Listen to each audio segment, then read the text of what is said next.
Boa tarde, Herbert Henrique. Cresce a expectativa em torno do jogo do Brasil amanhã, em jogos cada vez mais difíceis, meu amigo. Pois é, boa tarde, Joelson. Boa tarde, telespectadores do Jornal do Piauí. Expectativa quanto à escalação da seleção brasileira. Muito mistério em torno da escalação da seleção. A gente não sabe se o técnico Tite realmente vai mexer na seleção ou se vai permanecer com o mesmo time que venceu a seleção da Costa Rica por 2-0. Vamos então falar com Pedro Canizio, ele que está na Rússia e traz informações para nós. Vamos girar o globo, gira o globo. Gira o globo, vamos até Moscou. Lá está Pedro Canizio, ele chegará. Pedro Canizio que vai trazer as informações para nós, direto da Rússia, em relação a essa preparação da nossa seleção brasileira. Olha aí, Moscou, Pedro Canizio. Boa tarde, Pedro. Olá, Joelson. Tudo bem, rapaz? Tudo Galera bem. do estúdio, Herbert, pessoal do Piauí. Tudo bem, gente? Estamos aqui em Moscou. Prazer falar com vocês. E o solzão, rapaz. Pois é. Eu não vou usar os óculos escuros aqui por uma questão estética. Ficaria até legal, mas é melhor assim, olho no olho com a galera. Tô aqui o sol tá na minha cara, assim, tô fazendo até essa caretinha. Não se assustem. 27 graus hoje aqui em Moscou. São 5 para as 7 da noite. 5 para as 7 da noite. Aqui só escurece lá para as 10 horas da noite. Estou aqui na frente do estádio onde a seleção brasileira está de Spartak, belíssimo, imponente, a arquitetura chama a atenção, capacidade para 45 mil torcedores. Tem também a estátua ali na frente, não dá para vocês visualizarem, mas tem a estátua de um espartano. Os espartanos que são os maiores guerreiros da história e tal. Então o Spartak em homenagem aos espartanos, por isso que o estádio tem esse nome. E a gente está aqui no palco onde a seleção brasileira vai encaminhar a sua classificação amanhã. Joelson, posso dar só uma informação rápida, você permite? Claro. Pode ser, não? Pode, vamos lá. Rapaz, eu não estou com a camisa da Cidade Verde, vou justificar para vocês. Você está perguntando, cadê a camisa da TV Cidade Verde? Porque é o seguinte, a rotina aqui está tão intensa, 24 horas, principalmente ontem a seleção chegou muito tarde aqui, a gente praticamente não dormiu. A TV Cidade Verde mandou para mim algumas camisas de vários tamanhos. Não que eu não entre no tamanho P. Não é que eu não entre no tamanho, mas eu peguei a menor. Então tentei vestir aqui e não entrou, tá? Acho que essa aqui é a camisa da Michelle Wade. Então por isso que eu não estou com a camisa. Peço perdão aos telespectadores e à galera da TV Cidade Verde, tá? Então não estranhe, viu, Joelson? Tá bom, sem problema. Você tá muito bem com essa camisa preta aí. E outra coisa, tem que botar para lavar a camisa. São o quê? São 13 dias aí, rapaz, sem lavar a camisa? Ah, não, ela já tem vida própria. Ela já tem vida própria. Ela anda pelas ruas de Moscou. Vai andando, às vezes tem que até correr atrás dela, porque ela sai sozinha. É verdade. Bom, mas e a seleção brasileira, Pedro? Muita expectativa em torno dessa definição, né? Chama o VT. Muita, tá treinando. Aliás, segundo informação aqui, acabou o treino, né? A seleção treinou há poucos instantes aqui no estádio Spartak, palco da partida contra a Sérvia. O Tite, aquela aura de mistério, pode ter mudança na seleção brasileira. Ele quer que o William volte a render o que ele rendia. Também que o Gabriel Jesus possa finalmente marcar na Copa do Mundo. Surpresas podem acontecer. Eu até mandei um zap para o Tite, ele não respondeu ainda, deve estar ocupado, né? Enquanto eu dou uma conferida se o Tite respondeu o meu WhatsApp, vamos ver os gols de ontem na Copa do Mundo? Bora, Joelson, na tela aí da TV Cidade Verde, vamos lá. Seleção? É o VT da chegada da seleção, é porque é assim mesmo, bora, ao vivo é assim mesmo, vai. Chegada da seleção ontem foi uma festa, carnaval aqui na Rússia, bora ver. O aquecimento foi em frente à entrada do hotel em Moscou.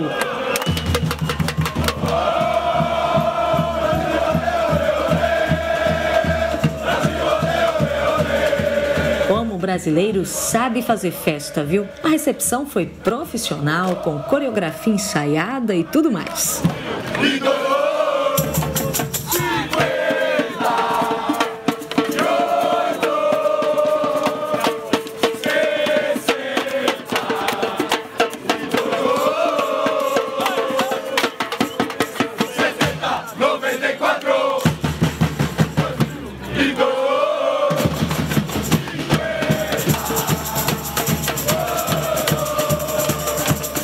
Enquanto a seleção não chegava, o Canarinho Pistola foi a sensação das selfies.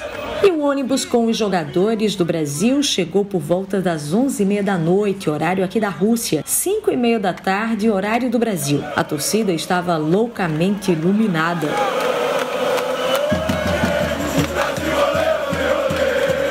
jogadores retribuíram o carinho com acenos. Que essa lua de mel dure por muito tempo por aqui, de preferência até depois da final, no dia 15 de julho. Uma coisa é certa, se depender da torcida, o Hexa é nosso.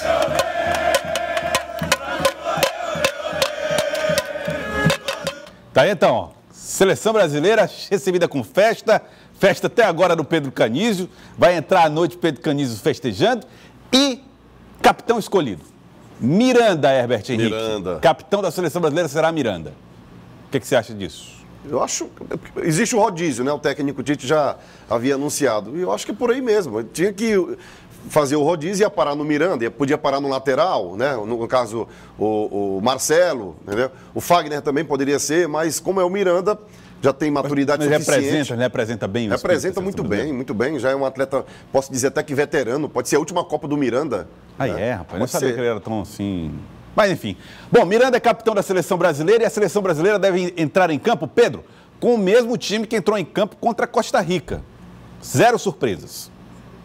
O Tite respondeu o meu WhatsApp. Não vou mostrar aqui por uma questão sigilosa de preservar a fonte. Brincadeira, gente. Mentira, claro. O Tite falou na entrevista coletiva que vai manter a mesma equipe que venceu a Costa Rica. Então, mudanças devem acontecer no decorrer da partida, tá? Eu tô olhando aqui ao lado, tem um carro que passa lavando aqui, um carro com um jato de água muito forte. Eu tô monitorando aqui o carro, porque ele tá ameaçando vir. Opa! Se eu fugir do ar de repente, não se assuste, viu Joelson? Não. Se assuste não. Ficarei atento. Bom, França e Dinamarca se classificaram, Herbert Henrique. Primeiro 0-0 da Copa do Mundo, jogo de compadres, né? Praticamente, os dois times se abraçaram e se classificaram para a próxima fase da competição, já para as oitavas de final. E tivemos um outro resultado, o Peru venceu por 2-0 que bom, hein? A seleção da Austrália em um dos gols do Paulo Guerreiro. Já fez gol em Copa do Mundo, já pode até se aposentar se quiser. Vamos ver aqui como é que ficaram os confrontos nas oitavas de final da Copa do Mundo de 2018? Temos aí os confrontos, vamos lá, Copa do Mundo de 2018, aí. No sábado, Uruguai enfrenta Portugal. Uruguai 100% de aproveitamento. Jogaço, hein? Esse jogo vai ser bom. Sábado, dia 30 de junho, 3 horas da tarde. Portugal que esteve perto de não se classificar. No último minuto, né? Ia pegando um gol. É verdade. E aí se classificou, avançou com a ajuda do VAR. O árbitro de vídeo. O árbitro de vídeo. A Espanha classificou-se e pega a Rússia, dona da casa. Não é um jogo fácil para a Espanha não, hein? Mas vai ser um bom jogo também, Herbert Henrique. Verdade. Tem palpites para esses jogos? Eu acho que a Espanha passa. Espanha passa, assim, pela seleção russa. Eu queria que, pelo menos, a seleção russa tivesse terminado a fase de grupos com as 3 vitórias. Não deu, né? Perdeu o terceiro jogo. Que aí já estava bom demais para os russos, né? Avançar em primeiro lugar. Porque eu acho que não dá para a Rússia diante da Espanha, não. Você acha que não, né? Não. Bom, vamos ver como é que vão ser os jogos do Grupo D? Vamos aqui, ó. Jogos do Grupo D da Copa do Mundo, jogos de hoje. Grupo D. Nigéria enfrenta a Argentina. Herbert Argentina Henrique. que contou com o apoio da sua maciça torcida no hotel, apoiando, querendo a vitória. A Argentina tem que ganhar da Nigéria para poder avançar. Já pensou? Acontece uma zebra aí, a Nigéria vence a Argentina? Jogo decisivo. Tudo pode nessa Copa, né? É verdade. E a Islândia enfrenta a Croácia. A poderosa Croácia, que eu acho que vai avançar muito na Copa do Mundo. Você acha que ela ganha hoje? Time, eu acho. Ganha hoje. A Croácia está realmente com um time impressionante. Bem consistente. Técnica, consistência. Bom, vamos agora falar a respeito do jogo de amanhã. O Brasil vai enfrentar a Sérvia.